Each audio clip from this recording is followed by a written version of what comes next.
Top quality और consistent performance के लिए सिर्फ सिल्वर पंप, नाम याद रखना। तारिक खान साहब, कल अखिलेश जी ने साफ साफ बोला कि हम ममता बनर्जी के साथ खड़े हुए हैं। एक बार उन्होंने क्या बोला है मैं जल्दी से सुना देती हूँ। बंगाल से क्या लेना देना, हम ममता जी के साथ है, खत्म बात। वहां जो कुछ कम्युनल टेंशन हो रही है वो सब बीजेपी करा रही है। हमने मुजफ्फरनगर में नहीं देखा क्या,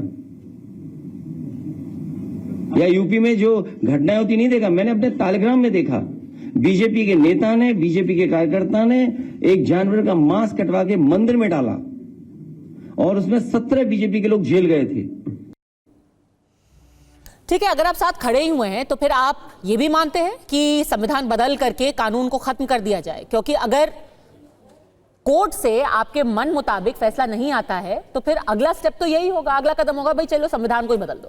संविधान बदल दिया जाएगा अगर ये कानून बदल दिया जाए। आपका कहने का मतलब यही है? ठीक है, नहीं मेरे कहने का मतलब नहीं है, आप कहना यही, ममता जी ने ये बोला है और साथ साथ शब्दों में ही बोला है। ठीक है, let me speak. Farm law आया, 1 साल बाद वापस हो गया, संविधान बदल गया। Do you agree? संविधान बदल गया, संविधान बदल गया। अरे सर, कुछ हाँ ना कहिए ना, हम कॉन्स्टिट्यूशन अमेंड करके अरे इस कानून को खत्म करेंगे। मैम तो वो भी तो अमेंडमेंट था। आप कानून सुनिए मैम, 20 में 17 सितंबर 2020 में कृषि कानून के लिए कोई कानून लेके आते। मैम सुनिए, आप 17 सितंबर 2020 में पार्लियामेंट में पास करते, फिर राज्यसभा में पास करते, फिर वो प्रेसिडेंट के पास भी जाता है, फिर आप लेके आते हैं एक नाम से जो कि सेकेंडों में पास कर देते हैं बगैर किसी चर्चा के, फार्म किसान रिपील बिल। ये क्या था? क्या संविधान बाबा साहब का तब खत्म हो गया था? ये कौन सी बात हुई मैम? अगर कोई पार्टी कह रही है, या सुप्रीम कोर्ट ने अहम टिप्पणी की आज, कहा अगर वक्फ बाय यूजर आप खत्म कर देंगे तो 400 साल पुरानी मस्जिद का कोई रिकॉर्ड कैसे लेके आएगा? कहा ना सुप्रीम कोर्ट ने। हम यकीन करते हैं सुप्रीम कोर्ट पे। बाबरी मस्जिद का फैसला आया, सारी मुस्लिम तंजीमों ने कहा था कि जो सुप्रीम कोर्ट कहेगी हम इसको मानेंगे। कहा था नहीं कहा था? जो लोग मुकदमा लड़ रहे थे, मगर जो हिंसा साहब ने कहा कि हम कभी नहीं मानेंगे। नहीं मैम, किसने कहा था? ओवैसी, असदुद्दीन ओवैसी साहब ने कहा था। जो लोग मुकदमा लड़ रहे थे मुसलमान नहीं थे, क्योंकि आपने सर्टिफिकेट दे दिया वो मुसलमान नहीं है। जो पक्षकार थे, जो मुकदमा लड़ रहे थे, जो लोग मुकदमा लड़ रहे थे, उन्होंने कहा सुप्रीम कोर्ट कहते कई बार बाहर से को हल करने की कोशिश की गई। मैं ये कह रहा हूं सुप्रीम कोर्ट ने आज बहुत सी अहम टिप्पणियां की हैं, हमें उस पर चर्चा करनी चाहिए। ये बात कहनी चाहिए कि हां कोई एक पॉजिटिव रास्ता निकलेगा, और अगर कोई ये कह रहा है कि हम अपने यहां लागू नहीं होने देंगे, लैंड कैसे नहीं होने देंगे? यही तो संविधान का अपमान है सर। संविधान में लिखा हुआ है कि कोई कानून केंद्र में आता है तो कोई राज्य ऐसे कहेगा हम नहीं मानेंगे भाई। अरे मैं हम नहीं मानेंगे, ये राज्य मेरा नहीं मेरा कानून नहीं, एक सेकंड ये भी तो संविधान का अपमान है। अभी आपको गलत साबित करता हूं। यूसीसी आया, केंद्र सरकार लगातार कह रही है कि हम इसको सब्जेक्ट टू स्टेट करेंगे, स्टेट माने ना माने। अब बताइए आप, क्या कानून तोड़ दिया उन्होंने? ये क्या मतलब हुआ? लैंड रेवेन्यू ये कहां केंद्र सरकार ने बोला है? सरकार लगातार, अमित शाह का स्टेटमेंट है, आप चेक कराइए, फैक्ट टीम से कहिए चेक करिए। सर अगर केंद्र सरकार यूसीसी लेके आएगी, अमित शाह साहब का स्टेटमेंट कि हम इसको सब्जेक्ट टू स्टेट करेंगे यूसीसी को, कि वो लागू करें या ना करें। अच्छा। अब आप बताइए, लैंड रेवेन्यू स्टेट का सब्जेक्ट है, स्टेट के पास यह इजाजत होगी कि इन रिकॉर्ड्स का क्या करे। अगर स्टेट कह रहे हैं तो आप कह रही हैं कि कानून का उल्लंघन हो रहा है। आप बाबा साहब के संविधान के खिलाफ जा रहे हैं, तो बाबा साहब के संविधान के खिलाफ जब किसान बिल रिपील किया तब भी गए थे। ठीक है, इसका मतलब बीजेपी संविधान विरोधी है, मान लीजिए, तो हम आपकी बात मान लेंगे। ठीक है हर्षवर्धन जी, मैं बहुत ऑनेस्टली बताऊंगी, मुझे ये बात समझ में ही नहीं आई। तो ये क्या कहना चाह रहे हैं जब ये कह रहे हैं कि अगर कोई भी राज्य कहे कि हम इस कानून को नहीं मानेंगे, हम ये वक्फ कानून को मानेंगे ही नहीं, तो ये संविधान विरोधी नहीं है, ये संविधान का अपमान नहीं है, ये कानून में ही उनको इजाजत मिली हुई है कि वो कानून को न माने, और उन्हें यूसीसी का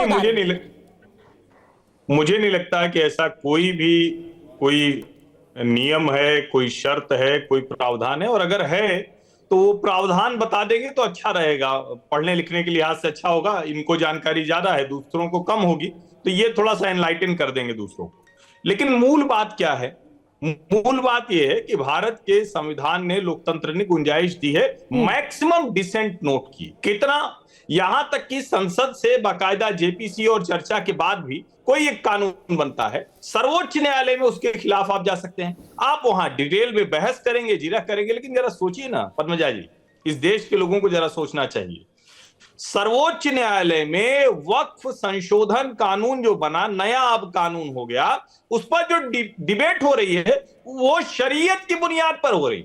वो कह रहे हैं कि शरिया शरीयत में नहीं है, वो कह रहे हैं कि अरे ये तो इस्लाम में इस तरह से नहीं होता है। कमाल की बात ये है, या तो आप ये तय कर लीजिए कि वो पूरी तरह से रिलीजियस है, और या तो कहिए कि उसको इसलिए वक्त डिसाइड करेंगे, किया जाता है कि अल्लाह को मानने स्टेट डिसाइड करेंगे यूसीसी लागू होगा नहीं होगा, सेड बाय अमित शाह। अब आप क्या कहेंगे? ये देखिए साहब, पढ़े लिखे आदमी, मैं पढ़ रहा हूं, पढ़े लिखे आदमी साहब, यूसीसी को अमित शाह का बड़ा ऐलान का हर राज्य में लागू करेंगे सामान्य राज्य संहिता, और राज्य डिसाइड करेगा कि कौन सा राज्य करे या ना करे।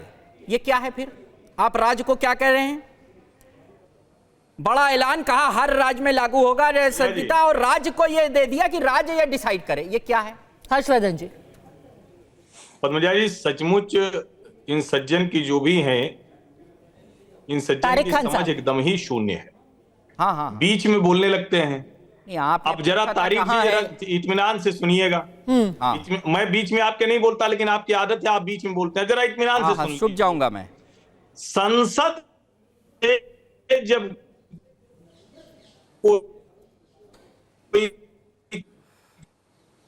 जी हम वापस रिकनेक्ट करने की कोशिश करेंगे हर्षवर्धन। तो वो कुछ राज्य जिनके आधार पर वो उनको गुंजाइश मिलती है, लेकिन जहां तक समान नागरिक संहिता की बात है, देश की संसद ने अभी तक समान नागरिक संहिता नहीं लागू किया है। राज्य दर राज्य लागू कर रहे। इतनी सामान्य समझ नहीं आपको, और आप डिबेट करने चले आते हैं। सचमुच मैं पढ़ा लिखा हूं, आपको थोड़ा और पढ़ना लिखना चाहिए।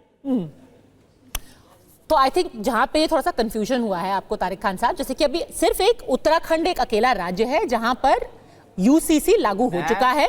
अब गुजरात में भी इसको लेकर के चर्चा चल रही है, उसको लेकर कहा गया कि हर राज्य अलग अलग फैसला करेगा, लेकिन वापस चर्चा को लेकर वापस चर्चा ऑफ स्टेट है, राज्यों को अपने सर मैं पूरा यहाँ सिविक्स का लेसन नहीं ले सकती सर। अभी हमने यहाँ पर लैंड रेवेन्यू की बात करेंगे मैम, तो राज्य का अधिकार है। लॉ एंड ऑर्डर की बात करेंगे, राज्य का अधिकार है। तमाम कानून राज्य चाहेगा अप्लाई होगा, केंद्र सरकार बनाती है। तमाम बार कहा जाता है हमने बना दिया, राज्य चाहे तो माने और राज्य चाहे तो ना माने। तमाम कानूनों में ऐसा कहा गया है। ठीक है अब सर, उसकी व्याख्या आप कराइए, उसके डिटेल्स निकलवाइए, देखिए